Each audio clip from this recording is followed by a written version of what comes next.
L'objectif général de cette rencontre, c'est de parler de la question de l'insalubrité et effectivement d'examiner quelle est l'approche citoyenne pour vraiment une politique d'hygiène publique au Sénégal.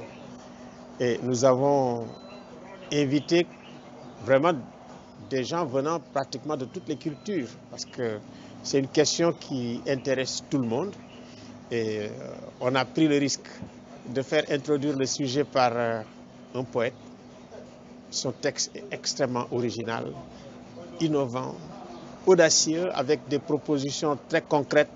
Si vraiment aujourd'hui on associe pour le développement et la promotion d'une culture environnementale, à la fois les peintres, les architectes, les poètes, les écrivains, et que effectivement que notre paysage, surtout la proposition concernant Dakar Dem Dikk, confions ça aux artistes qui vont les peindre, mais on va finir maintenant par en faire une propriété de tous les Sénégalais, mais pas d'un parti politique ou d'un parti État. Je pense que ce sont des propositions très concrètes. Nous avons quand même amené aussi des personnes ressources de toutes les catégories.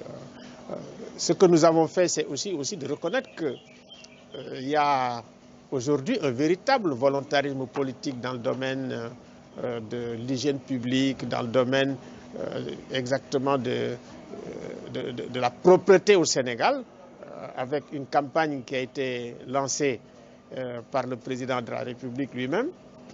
Le président de la République qui essaye aujourd'hui, il faut le reconnaître, avec son balai en main, de promouvoir lui-même en tant que chef d'État cette culture.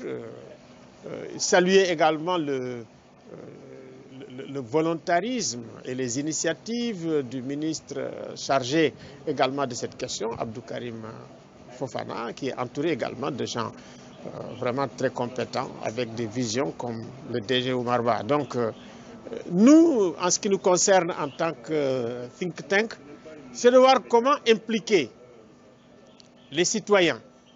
Pas seulement une politique qui serait dictée de là-haut, bottom-up, mais également du top-down. Ça veut dire comment partager, élargir cette culture environnementale. C'est extrêmement important. Mais aussi ne pas oublier, si vous voulez, de souligner les limites de cette culture, les limites des actions de l'État. D'abord, on est en train de vivre la montée des eaux de mer. Un peu partout, à Saint-Louis, à Dakar, à Rufisque, également dans la petite côte. Vous allez aujourd'hui à Saly, vous verrez des cimetières d'hôtels. Tout cela aussi, ça mérite d'être considéré. Regardez notre littoral qui est aujourd'hui pratiquement envahi par des prédateurs fonciers. Le littoral, c'est une copropriété de tous les Sénégalais. Aujourd'hui, c'est des bâtiments en béton qui sont comme des rideaux de béton qui empêchent même effectivement la pollution de partir. Également parler de notre essence.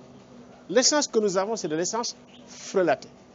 C'est de l'essence avec un taux extrêmement élevé de CO2. C'est de l'essence avec des particules de plomb. Et cette essence, c'est une essence moins chère, le carburant le moins cher, mais le carburant le plus polluant qui peut être source de maladies respiratoires et cardiovasculaires. Il faut le souligner. Donc, toutes ces questions sont des questions extrêmement importantes. Donc, la question, c'est une question qu'il faut prendre en charge globalement par le développement d'une culture qui traverse pratiquement toutes les classes sociales, d'une culture effectivement qui traverse également les villes, les campagnes, les maisons et partout. Et c'est pour ça que nous avons voulu ce débat et puis que nous avons voulu effectivement inviter surtout les jeunes. Quand vous regardez les gens qui sont représentés ici, c'est surtout la jeunesse sénégalaise.